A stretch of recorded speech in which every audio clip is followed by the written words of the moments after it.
Welcome to the Academy of Esports podcast. I'm your host, James O'Hagan. I'm here with Dr. Chris Haskell, who is the head coach of the esports team at Boise State University. Yes, Boise State is Chris, the thing I know about Boise State growing up in California was on ESPN, I would occasionally see your football games. And that was the field that had the giant blue turf. It kind of was, you'd almost have to check your television screen to make sure that you were seeing what you were actually seeing, but it was known for blue turf. You had a football program that came out of nowhere, but now it sounds like you have an esports program that has kind of taken the I guess, thunder, you will, away from the football team in a lot of ways, and is putting Boise State on a map in a way that a lot of schools wish they could do, and is being done again now. Well, the blue turf is definitely the thing that we're known for historically. Also, the anyone, anytime kind of competition mindset. We played a lot of games for a lot of years on Thursdays and Wednesdays and Fridays against anybody who ESPN had put us up against, which was pretty cool. But yeah, the blue turf thinking, as we describe it here, is that willingness to try something and stick to something that other people don't quite get until it becomes cool. And then we were like, well, see, it's been that way all along. And in your school too, again, you compete against big colleges on the national stage. You came out of like the Mountain West, so you've kind of got that outlaw mentality already, being a mountain state. And so, yeah, I like what you call it, that blue turf mentality. You are not somebody who, when you look at your resume on paper, I would say, oh, esports. What is your background exactly? If people want to know who you are and where you come from before you set foot into the esports world. You bet. So it's kind of like the twist at the end of a good, kind of suspense movie. When I'm done telling you all the details, it'll make complete sense, and you'll wonder how you didn't see it coming a mile away. So I've been a professor. This is my 12th year at the university as a faculty member. I'm an associate professor now. And I have been working in games, educational games, simulations, and virtual worlds for my entire 12 years here, and done a lot of speaking and research, teaching in Minecraft. Already tuned into these game spaces. Even you go way, way back to the years that we were investigating virtual worlds in almost the same way that that we look at, Ready Player One as occupying these spaces as learning spaces, as Wade Watts did in that book and movie. So you were a Second Lifer then, is that correct? Oh yeah, Second Lifer back in the day for sure. Yeah. So I've been doing that work for a dozen years. One stop, I just have to, because of Second Life. You're good. Because I know Second Life isn't nearly as popular as what it used to be, but Second Life, for those who don't know, because there may be some educators who are young enough to go, I have no idea what you're talking about, is that Second Life was like, I guess you could say it was a lot like Facebook, but in a virtual sense, where anybody and everybody could come in. You could set up a house or a space for people to come in and collaborate. And I know that it burned out one of my computers twice because it just ate up all the processing power. It always ran a computer hot. Like it would just kill. If you didn't have a well-ventilated computer, it would kill it.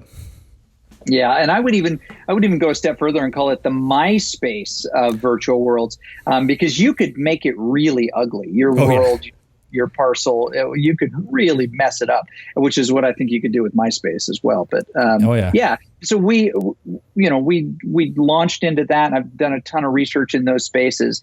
And so I had actually been teaching and speaking on those topics for almost a decade. And I was like, oh, let me dig into something else, because I, get asked to keynote a fair amount and speak a fair amount. So let me come up with something different. And I decided I would research esports and gaming clubs, because I was vaguely aware that they were kind of coming on. And like everything, I fill up just books and books like this of just notes. I just research stuff like an academic does, right? Just tons of stuff. And it became very apparent to me in just about a month of research that esports was about to explode in college and in high school.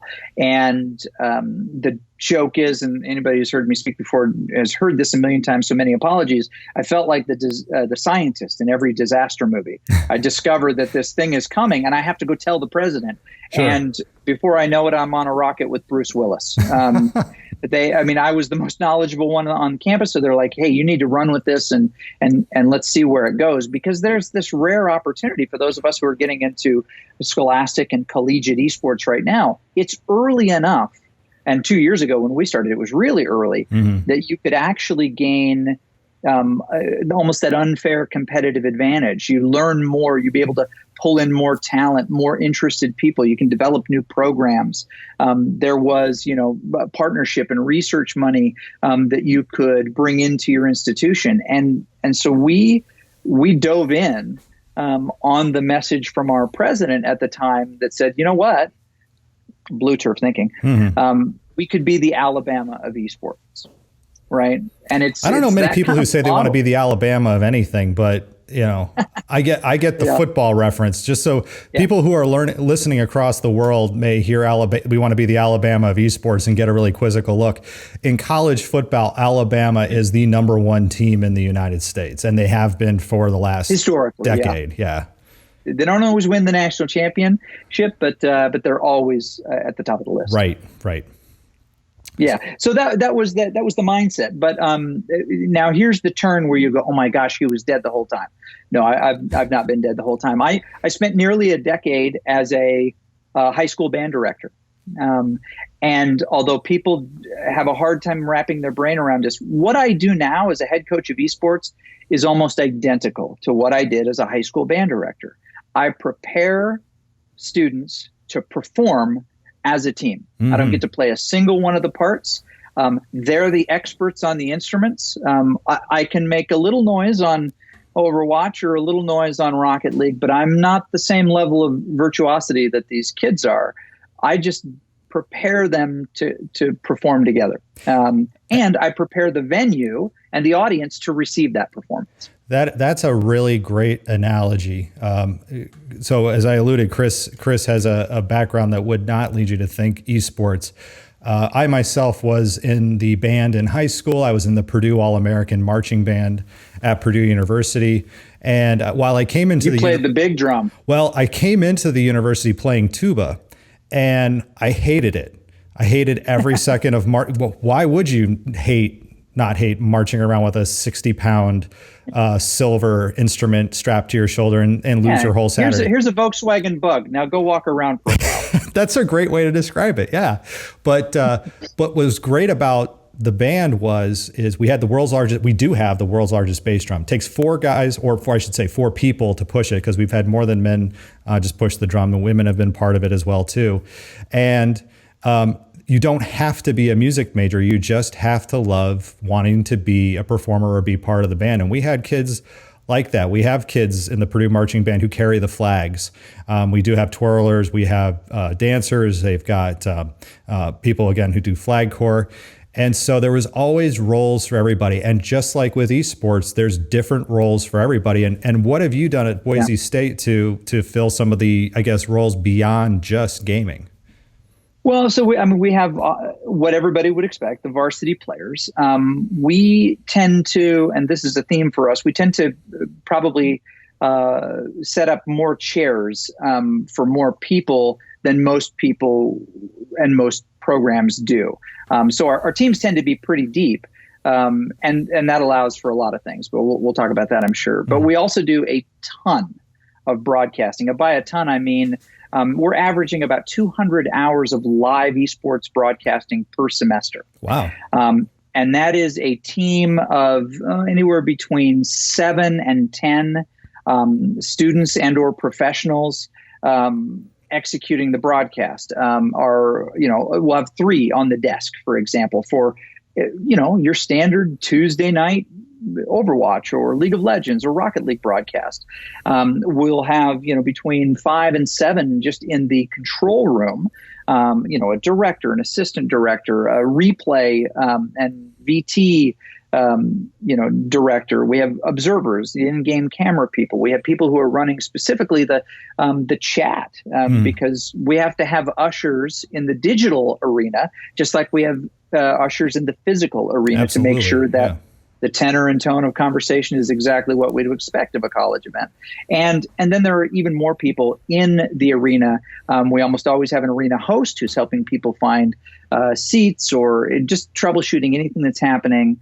We have analysts who work with me. I may be looking very specifically for stats during the game, and I have analysts that will bring me those details in between maps and say, this person, you said to look for this kind of win condition or this where we might want to make a change. And they'll suggest to me, based on criteria, we might want to make a switch during this, that this player is struggling versus this opposition, and we might want to make a switch. That we've got folks doing that, and of course we've got people who are engaged in the writing process to tell the story before and after. Wow. A lot of what we do around esports is the storytelling aspect of it.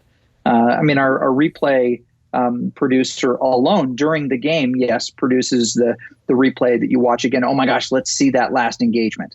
Right. And then the casters talk about it. But they're also building all of the social media that's going to go out after the game, the top 5 plays, the player features, and preparing essentially our video for the next practice where we actually do the VOD review of it.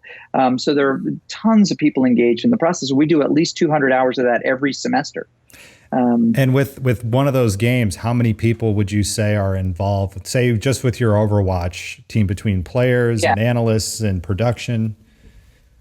So the analysts and production typically run across games. So we have about I'd say between 15 and 20 people who are engaged in the process of telling the story.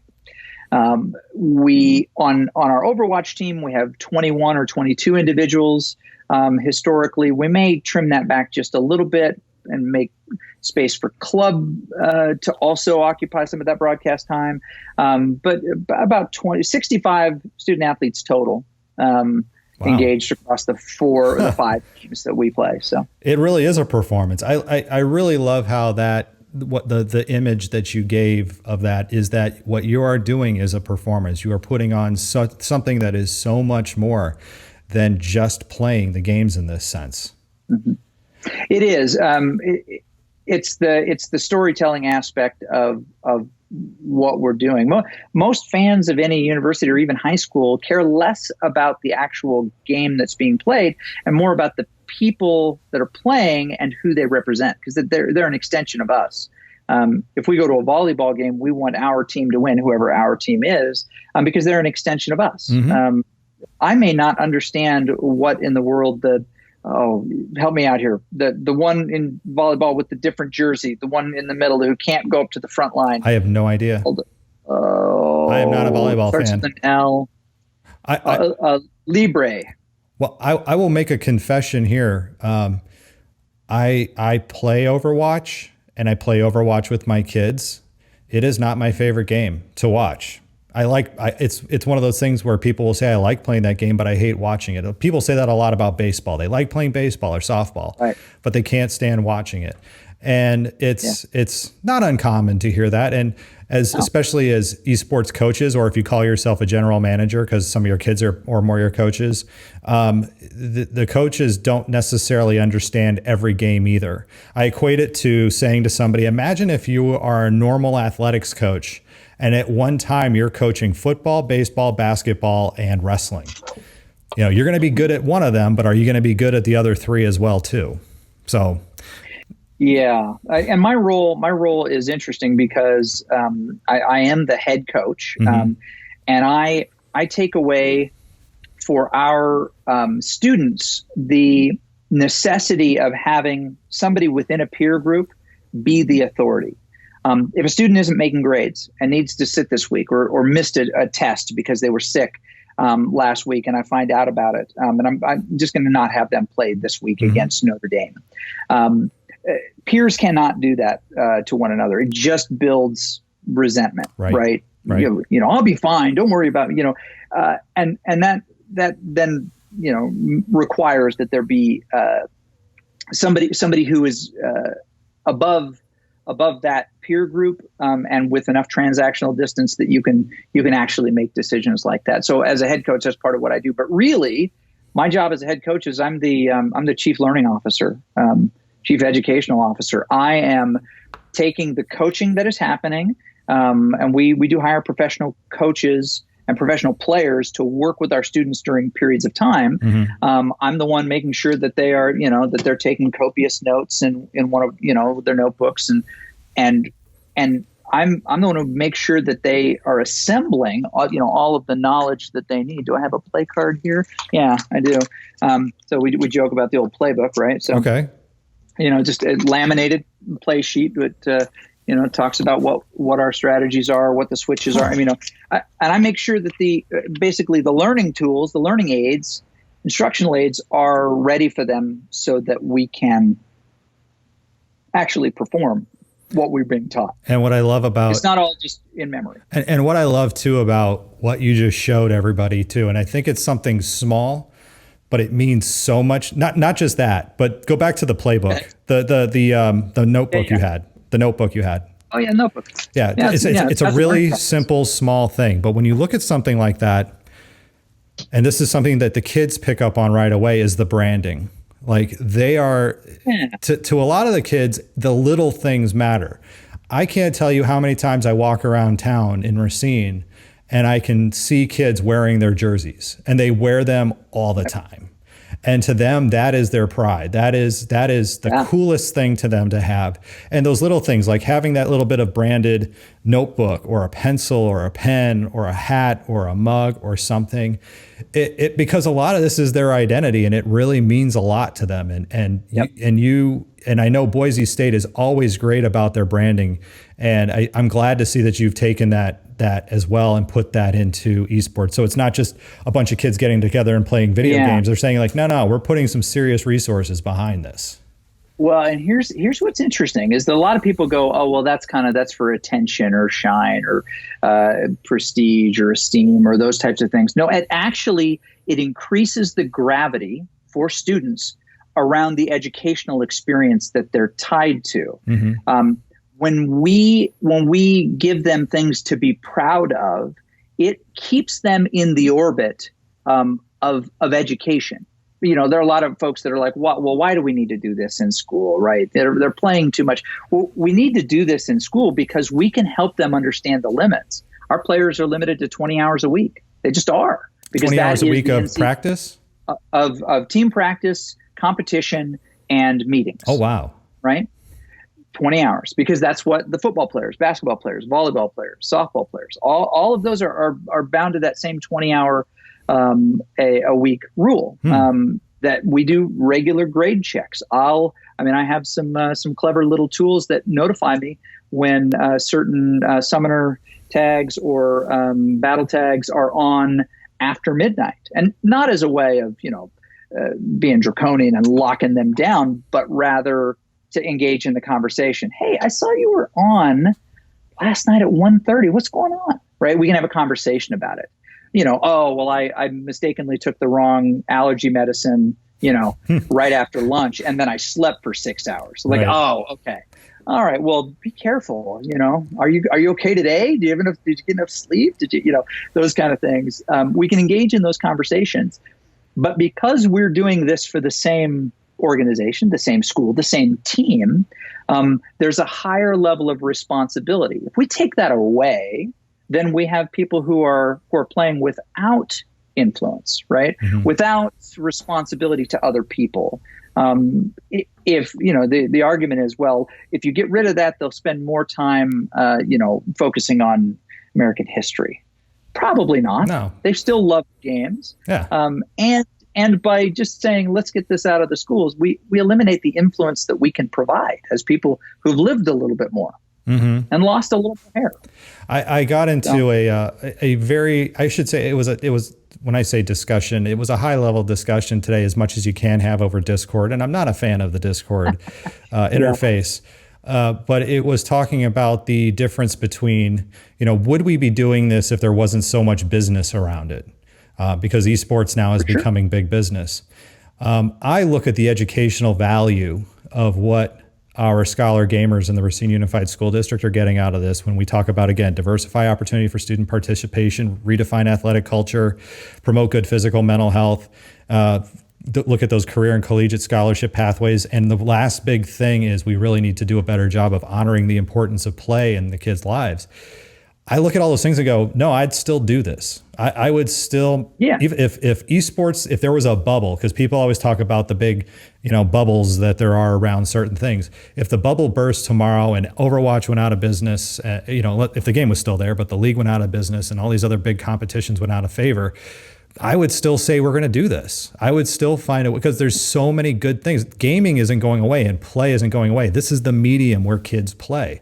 This is where when you talk about things like self-determination theory and you talk about intrinsic motivations, this is it. 97% of kids ages 13 to 17 who are male are gamers. 83% of girls ages 13 to 17 are gamers. This is the medium. Look at you reciting the Pew numbers. That's impressive. It's because those numbers, if I said basketball or I said physics, our schools would be tremendously different.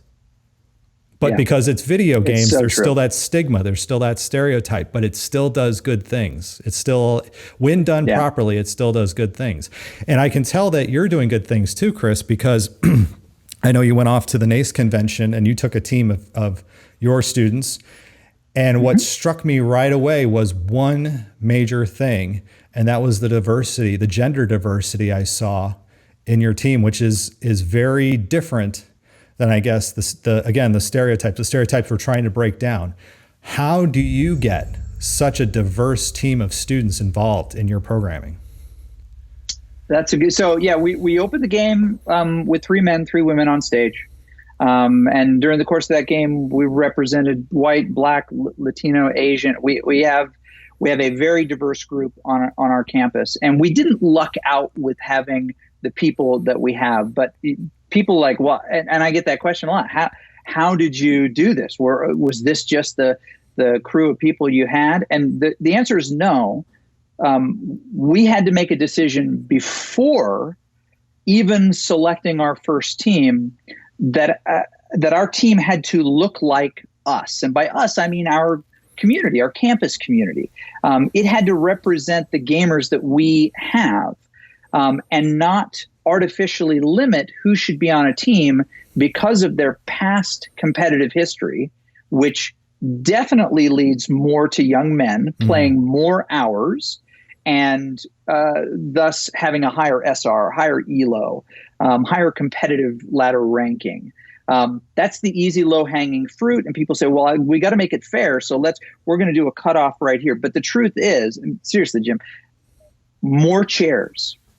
Creating more chairs so that you can have more people involved, and it's not just a single point of experience or even perspective that determines who belongs on that team. I can tell you now, for 2 years of having co-ed squads, the health of that group and that community is dramatically different than a boys club. Right.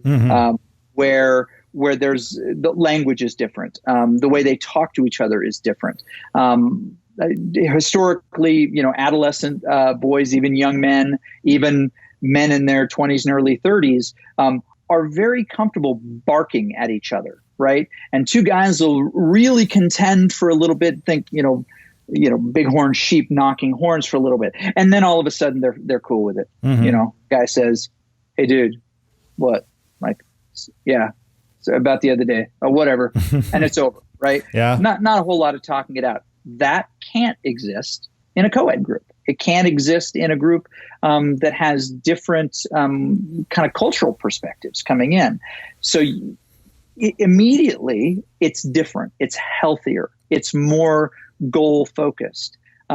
We do spend, a little bit more time individually coaching people how to do their role more appropriately in a group that, we have to outlaw certain kinds of language. We don't allow any kind of sexual expletives, even those that are common in gaming. If it refers to an organ, or an act, it's out. The F word is simply not spoken because we just can't do that in mixed groups anymore. Not in this day and age. And what you're doing too, so, I know because you listened to my interview with LaToya Peterson last week. I loved it. And she referenced the speech that was given on one of her YouTube series shows, where it was the Let Her Play, where there was a woman who was watching a little girl kind of stand back while I think it was her brother's playing or her father, and the woman approached the dad and said, "Hey, why don't you let her play too?" And it was almost like it fell on deaf ears. And then until she took the controller and actually handed it to the girl. And there's this conditioning that's happened where girls have to feel like they sit back and they can't participate in something because they've been almost trained to do it. In fact, I heard a story told to me by one gentleman when I was at the ISTE conference where he said he approached a group of girls about having an esports team, and they said, "Well, we can't do that. We don't have any boys."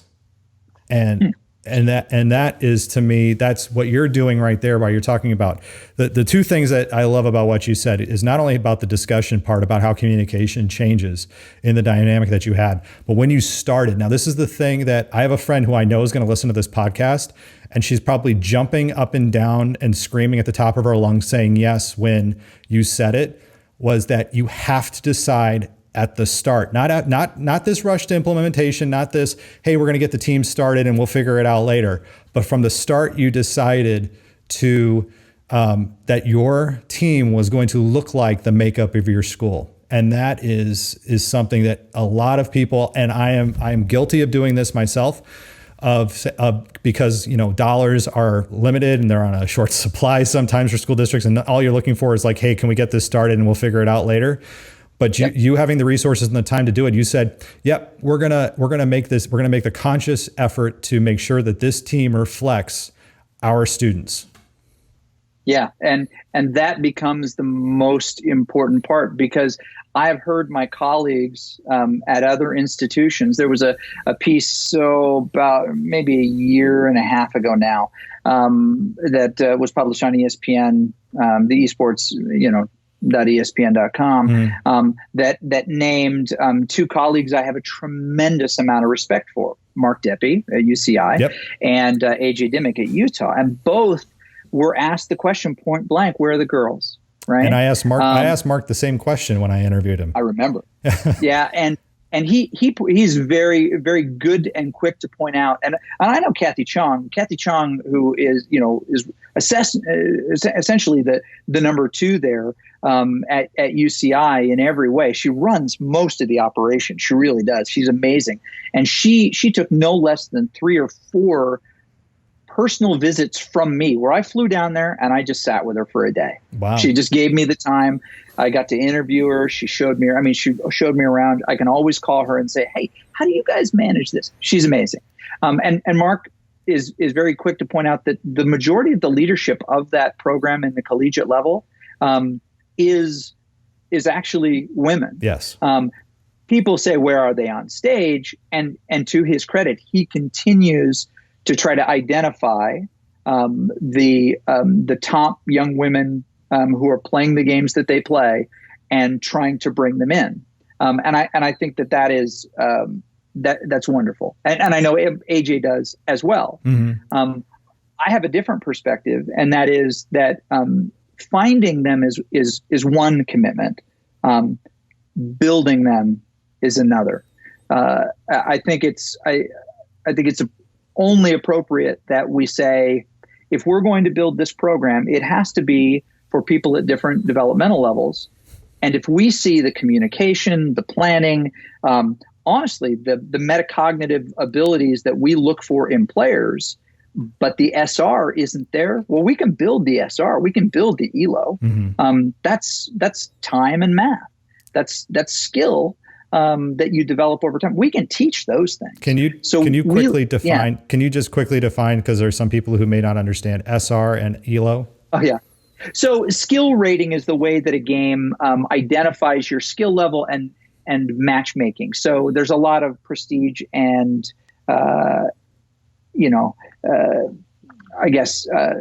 importance placed around what your skill ranking is. often those are associated with, with bronze, silver, gold, platinum, diamond, master, grandmaster, and, there's levels in between. Right. Most schools are looking for, in scholarship positions, diamond, masters, grandmaster, challenger for your top 500 for Overwatch, challenger for League of Legends, for example. And they're a little bit different in some of the other games, but they're looking for those high skill rating players on the ladder, and don't often give a tryout to a platinum young woman, right? Because we've got so many people interested, and I'm of the, if you played the game enough to have a skill rating in there, if you've got hours in the game, we dig in deeper into the numbers, and you really love this game, it's going to be some work. But let's give it a shot. Let's go this semester and see. And honestly, I treat it as a challenge for myself and the strategic coaches that we have. If we can't coach a brilliant young woman or a young person of color to the level of our other players, then we need some professional development in how to coach, because they have the cognitive ability to do it. They just need the time and the game knowledge to execute it. And we've seen that time and time again. We have a number of people who are playing on our varsity Overwatch team now who are GM, Grandmaster 4000 SR and above. And that one. And they started at 2,500, 2,700, dramatically different skill rating. And we knew that they could climb to that because they already showed the ability to really dig in and work. And what they did well was learn, right? Yeah. And so if they learn well, and we teach well, there's nothing that can stop them. So again, back to this idea of we simply just need to create more chairs, and we had to get creative. So instead of last year having just one team with a couple of subs, we actually built out 3 full competitive rosters, put them in their groups, and let them compete in the TESPA regional and national seasons, and kept one team that just competed in the varsity. Wow.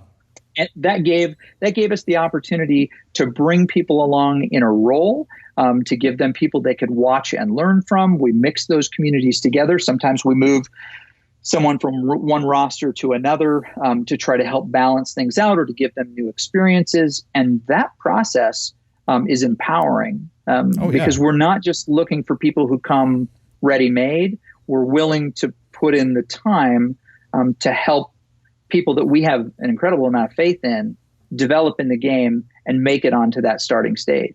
And we have multiple teams that we will play against any of our regular season opponents. So if the SR is a little bit lower, I'm taking this team and they're going on stage this week against, pick the university.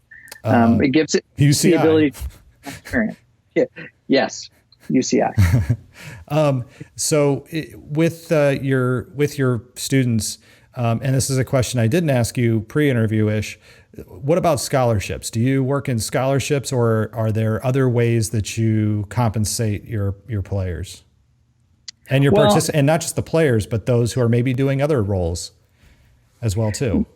So I'll answer scholarships first, so that the way I describe the other benefits doesn't sound like a mitigation of scholarships. Yes, we do offer scholarships. They are academic scholarships, and so it's not just a play and then you earn money kind of a deal. And it's also based on need, as most academic scholarships are, and qualification, but they come from different sources. We have an outline for, and I have high faith that it will be accepted by a local partner who's going to fill out more of our scholarships. But we have seen students on the high end make $2,000 in a semester. Not all 65. There are walk-ons, just like there are in other sports and football, and then lower amounts throughout it. If accepted, I anticipate that we will give somewhere in the neighborhood of 40 to 45 scholarships next year. Wow. That's impressive. Which would be the most, I think, of any program. Well, and a lot of that has to do with that has to do with the not just that you went out and sought out and said and made the conscious effort to be diverse and reflective of your student body, but that's a heck of a lot of buy-in by people too around your campus who look at this and go, this isn't a PC master race club. This is a something for everybody. It is something for everybody, and to do that, and I have a tremendous amount of respect for Billy Sprout, who works for TESPA. People who know that name will know Billy and know why. As soon as we can clone humans, I need one. I want Billy Sprout. I want to be the first one because that's what I need. I need a Billy. He points out very important that we tend to fixate on competition with esports organizations, right? Because that is the thing that is easiest maybe to organize. But there's an incredible need for just social events. Sure. We talk about how to make people feel welcome. Well, the first interaction with your team can't be high stakes if they push back from high stakes. They maybe need to warm up to the idea through an open gaming night as you get to know them a little bit. By the way, you may have not thought about this before, but you might be pretty good on our team. Have you ever thought about that? I mean, I've had those conversations and people go, oh, no, I haven't thought about that. I'm not good enough. I'm like, oh, hold on. Let me point out the things that you do well. Boy, you call out cooldowns every time. You recognize people out of position. You say those things out loud. You have really, really good eyes. You're scanning around. They're like, oh, but my skill level is like, hey, have you ever tried to just play one role? Well, no, I usually just try to fill. I'm like, trust me here. You're exhibiting the things that we really look for in players. If you allow us to help you and just to focus your responsibility, you could play an incredible part in what we're doing. Right. But that doesn't happen if their invitation to come try is high stakes. It's the tryouts, right? It's the we're gonna throw down the gauntlet and there's a big tournament. And right, some people are like, I don't like that. Most of us, people your and my age in games, and I think of the work of Chris Bateman and Leonard Nacky about player archetypes. We actually enjoy the teamwork and the supporting of our teammates and socialization around the game more than we enjoy the domination, right? It's like, well, I don't care as much how many games I win as long as, we're making good progress. You and I have probably been to the end of competitive games where we're like, well, it stinks to lose that, but boy, that was a lot more fun to play than one that was. I had to accept a lot of losing in my arcade and video game playing days. And I tell people this, I am terrible. But my job, what I see with this, my job is to take down barriers and create opportunities. And that's what I do. I'm not here. If the kids want me to jump into a game, I'll play. I'm not going to be good. I was the guy who, when I would play Counter-Strike Source, they would basically say to me, hey, go out there and just get yourself taken out so we can find out where everybody is. That was my job. We can see where I had a role. Yep. My role was to go find where all the enemies were so that they could pick me off. That was my job in all that. I remember this moment when I was playing. This is a number of years ago. It was essentially it was the first modern. It was Battlefield 1942. There was a desert combat mod, right? And I used to fly the support helicopters. And as those support helicopters, other people can shoot, but you can't. And I would just ferry troops from the spawn to the battlefield, take them exactly where they want to go. And that was some of the most rewarding gameplay I ever enjoyed, because I was fulfilling a role and I was giving other people an opportunity to be successful. And that was way more fun than I ever imagined. I didn't have the most frags, in that, but I know that we won maps, or were at least highly competitive, because I was willing to take on a role that I felt like I could execute well. Yeah, my son and I, the one time where Sean could put up with me being on the same team with him in a video game was we were playing Fortnite, and this was back in the winter time when they did the Christmas theme. And I've never finished number one on a Fortnite map, and I never will finish number one on a Fortnite map. But they were doing duos where you could play with a teammate. and they had airplanes, and boy, did I loved flying those airplanes. People hated them. I loved the airplanes. Yeah. And what was best was Sean could get up on the wing and I would fly Sean around everywhere. And then it was just, that was my job. I was just the pilot. That's all I had to do. I just had to watch out for other planes. And I know exactly what you're talking about, that while I wasn't going to finish number one and I wasn't going to have the most number of kills on a map or anything like that, I was at least I had a great time with my son doing something we both were enjoying. And he was successful because he hated flying planes, but he was more successful because we each had our roles, and and that's exactly what you have with your students. Now, I know you've got something really exciting to share about the experience at Boise State. Now, you already have, let me get this straight. You already have an arena on campus for your esports competition. That is not just a space for kids to play video games, but it also is a production studio. It's a staged area. It's for viewing. How long? What that was built? What, last year, I believe. We started using it in January. Okay. Yep. On our college campus, probably like every bigger college campus, probably every school anywhere, space, right? Space is the great commodity. If you have space, you can do all sorts of programs. Well, we eked out this space downtown as part of another classroom facility. It's about I'd say probably a 1,500 square foot room with a tall ceiling. And there are lots of pictures online that people can grab and see of it. But it's an arena that holds between 100 and 150 spectators, depending on how we have it set up. Has an elevated lit stage with game boxes on it. All of them have monitors on the front. So if the game lends itself to it, you can watch exactly what that player is doing. There are tons of monitors. Our broadcast desk is in there with probably another 8 cameras. And then there's a full what we call the control room next door, adjacent to it. It's and you can actually, got a big glass wall on one side, so you can actually stand and watch our production crew of between 5 and 7 execute the show. We just got a massive video wall. That sounds more put together than some small town news channels.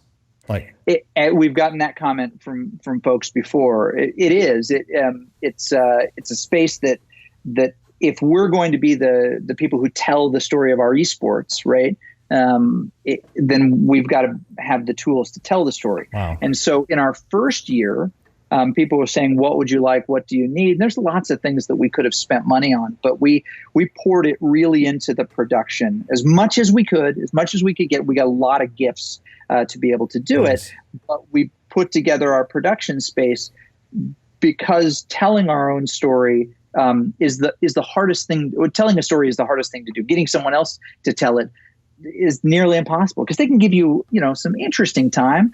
I think a local news and that feel good story at the end of the night, right? That's where we fit a couple times a year, unless we tell our own story. And then we broadcast every single one of our games. 292 now at this point. Who's counting? Competitive matches. Well, we are, right? But so that had to be the space. Anyway, so it's a big, fully outfitted production and fan space. Tons of cool lighting. It's like a small nightclub in there. Now we have wait, am I skipping ahead? Wait, I'll let you finish and then. No, we'll jump to it. People are like, well, what's the big news? Okay. Directly next door to that space, we have secured, and I'll give more details probably in a week when we understand how the donor is interested in supporting it. I mean, the arena that we have right now is the Game Pants Arena, which has already been named. It was a gift from an amazing company that's helping support esports. So elevated stages and amazing trussing and lights and all that stuff. In addition to everything else, so they get that. The space that we're going to open is actually going to be the publicly accessible battleground. And a lot of schools, and this is not a criticism of schools that do this, a lot of schools do not allow access to their esports spaces to anyone other than scholarship or select esports folks. Yep. And our friend Billy from TESPA is quick to point out that is not necessarily the healthiest for supporting people who love gaming on campus. Nope. And I would agree.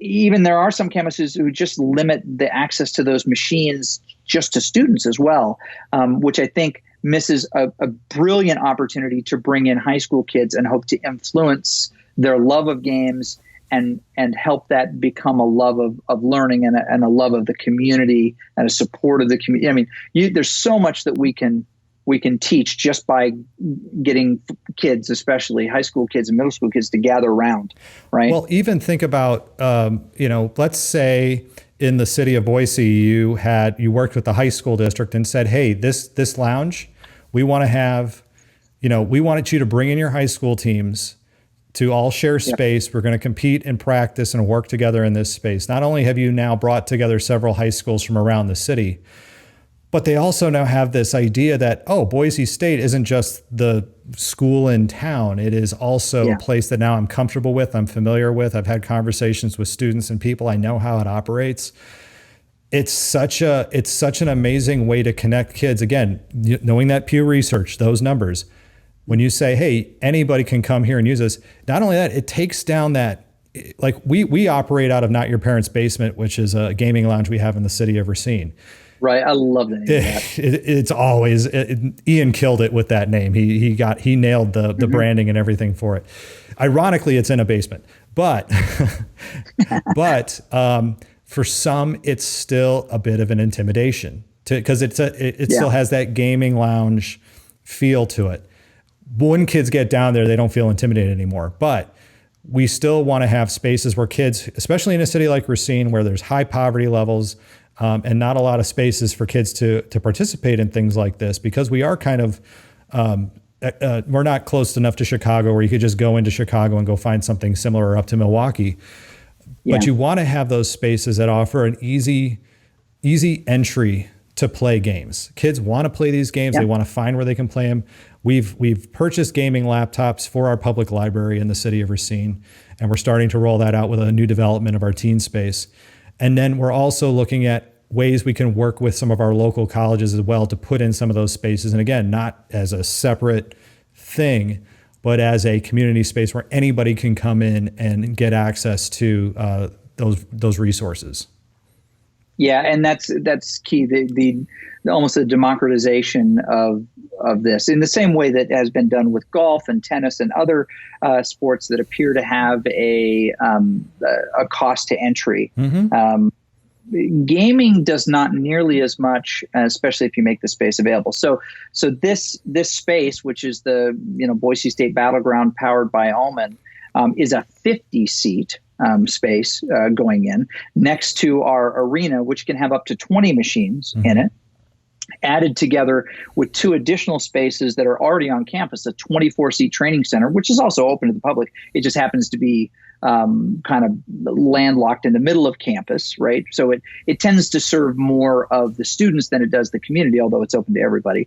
And additional spaces like, I've got a special practice team room adjacent to my office with another, 9 or 10 machines and the ability to expand. We have 110 machines total to hold huge events, should we choose. And this new space is in the heart of downtown, directly adjacent to our arena. So the flow between the two is going to be outstanding, and it will make ours with that number of machines the largest collegiate esports complex that exists now. Wow! And I am really excited to see who bumps that. And Mark, who I absolutely adore, has had the record for quite a bit, right? They have 72 machines in that space of theirs. And we're excited to be able to eclipse it. I am going to be actually heading to UCI in October to the ESC conference. I guess you call it Escape. I don't know, but that's what it looks, the Escape key. Right. Yeah, I'm going to be going down there in October. I can't wait to see what UCI is going to offer as far as the research and everything else. And again, you might have to plan just a slight layover on your return trip. I have no problems with just making a special trip to Boise. Trust me, let's go. I am down for coming and touring and checking the whole place out. In fact, the thing I would love to do with a trip like that is I would love to bring my children, because they need to see, my daughters especially. I'm going to pitch my daughters. So they're both silver level Overwatch players. They love playing Overwatch. One's 15, one's 13. My son's 11. He loves playing as well too. I keep looking at them, and a struggle that I have is I've tried to have conversations with their school. And as I'm sure other educators who may be listening to this will know, while it may work and look great in one school district, the climate and the culture of another school district will kind of almost say, well, why would you bring that to us? If we didn't figure it out, then it's not good. If we didn't figure it out internally, then it's not worth anything. The only good ideas are our ideas. Right. Yeah. Yeah. So it's the competitive culture of innovation. Yeah. We have to be the innovators, or it's not innovation. Right. Or some school districts are very traditional. So it's important to, I think, get your kids out, because they're the ones who ultimately can find the in with a teacher or in with an administrator more than an adult can, to say, look, I'm passionate about this and I want to explain to you why this is. And then there's usually a teacher or an admin who can really just get it. And then I've said for years that that faculty and staff on campus don't have the power to create dramatic change themselves. It takes positive pressure, students gathering in a place, making it absolutely necessary that something be done to help them enjoy what they want. But conversely, without a faculty member, students can't get lasting change. They can't get spaces. They can't get equipment, because, our hope of all students is that at our institutions, they are temporary, right? Oh, you mean our students are temporary? Our students are temporary. Yeah, well, hopefully we're not temporary. No, but they are. We want them to go through our experience and then move on to the next evolution of themselves, Pokemon style. And so it takes faculty to anchor the tent stakes, to build something that they're going to be there for. Both of us. You froze for just. There's student pressure. You froze for a second. I was worried there. You froze for just a second. It freaked me out. I thought my computer had suddenly died. Okay, so you're still frozen. But yes, it does take the pressure. It's that perfect ecosystem. You almost need that perfect storm in a lot of ways of one admin who gets it and students who get it, and then the parents all of a sudden go. I had this happen to me at the state tournament. So we were competing in Fond du Lac. And one of our I call them scholar gamers. One of our scholar gamers was in the semifinals of the Super Smash Brothers Ultimate Tournament. And his grandmother, who had never seen an esports tournament, this was her first day up, she's standing next to me and she grips my arm at one point and she looks at me and she goes, "This is so exciting." And I look over and I go, "I know." And it was just it was like this weird connection that the grandmother, and in that moment, realized that this isn't just Christmas morning when my grandson is playing video games. They really start to all of a sudden just grip and grasp what exactly this is. And, there's a lot of students I know that, again, we're doing this from the perspective of, I know there's kids already involved in things, but I know that there's kids who aren't involved in things. And we're doing this from the perspective of, I want kids of all backgrounds to be able to walk into their school and say, "This is what I love doing, and I'm proud to do this, and this makes me proud to be here." And I think that what you're doing at Boise State at the collegiate level goes way beyond the games, goes way beyond just having that flashy press release that says, "Hey, look, we've got this team now, and we're going to compete in this, and we've got scholarships, and we've got NACE and all this other stuff." And again, we know that the power of this, when you just focus on those things, is completely lost on everybody else, and it's lost opportunity. It's sunk costs that you'll never get back, or opportunity you'll never get back. Yeah, it's true, and the reason to do it is the students, right? Yep. To give them a meaningful experience. We've got a lot of numbers that people are really interested in. 291 games in 2 years is a lot.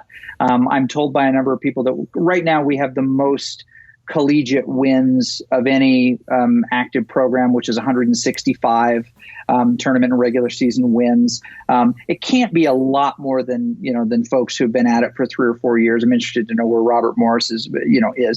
But the number that really drives me right now is 3, followed by the number 2, followed by the number 4. Okay. 3 is the number of students that we graduated last May. 3 of our students who were with us for 2 years, either as support and production staff or players. Okay. All 3 graduated. We get 2 that graduate halfway through the year with their degrees, and then another 4 in the spring. Which will bring our total to, do the quick math, carry the 9, right? 9 graduates. And I wouldn't trade a single one of those graduates for a national championship. I wouldn't trade a single one of them for $1 million grant. That is the most important thing that we do. And esports is helping them glue to their campus and community, give them a support system for what it is that they do. And if nothing else, then gosh, all right. I'm coming back next fall. I'll give that class one more shot instead of just because I want to be a part of this community a little longer. I want to, I want to be on our wall of fame, which is only for graduates. I think that is a perfect closure because we've gone from the beginning of, we went from your birth all the way to students graduating. I think we've gone all full circle here. Chris, where can people? I was born in a log cabin that I built with my own hands. Nice. That's a great story. Chris, where can others find out about the good work that you're doing at Boise State or learn more about Boise State Esports? Well, it should go without question. Esports.boisestate.edu is a great way to get information just about the program. News pops out there. I try to communicate as much and celebrate as much of what we're doing as I can on Twitter. You do well. You do a good job at that. Thank you. Mm-hmm. Thank you. At Haskell. I'm just at Haskell. Believe it or not, I'm so old that I have my last name as a Twitter handle. Do you? Here's a fun. You can find out your Twitter birthday, right? So you can go online and so when you first started. I started Twitter in 2007, and here's how stupid I was. I didn't bother because habits are, I'll just use the regular username. I could have had @Jim or @James. Oh my gosh. I missed out on a great opportunity. I could have had, imagine just having @Jim for Twitter. That would have been fantastic. Yeah. Huge. Oh, huge. well. I've gotten a few offers for mine. I just can't give it away. I understand. You can't sell it. Yeah. That's really the best way. I mean, you can search Instagram, you can search Facebook and YouTube. You'll find Boise State Esports stuff. That's all out there, and people are always welcome to connect and upload pictures and tag me in them if they want to show off the cool spaces that they're doing. We love it when people come to campus and hang out. I would love for you and your daughters, even your son, to come and play on our stage. That would be awesome. Which, by the way, is covered with blue turf. Of course. Blue turf. Our gaming stage. Of course. Blue turf mentality. Chris Haskell, thank you so much for being on the Academy of Esports. Awesome. That will do it for this week on the Academy of Esports. I've been your host, James O'Hagan. Esports are organized competitive video games allowing schools to redefine their athletic culture, diversify opportunities for student participation, promote good physical and mental health, increase collegiate scholarship pathways, and play games. We can never forget the importance of play. The mission of the Academy of Esports is to support these ideals. The vision of the Academy of Esports is for all students to experience the fun and joy of playing competitive video games. You may follow me on Twitter at Jim O'Hagan. That's at JIMOHAGAN, and through the Academy of Esports account at TAO Esports. It's a great way to get the latest blog posts, podcast episodes, and news coming out of esports and education. And remember, you can continue your engagement by going to www.taoesports.com. You can also connect through Facebook at www.facebook.com/TAO TAO Esports. Thanks again for listening, and I look forward to our time again next week.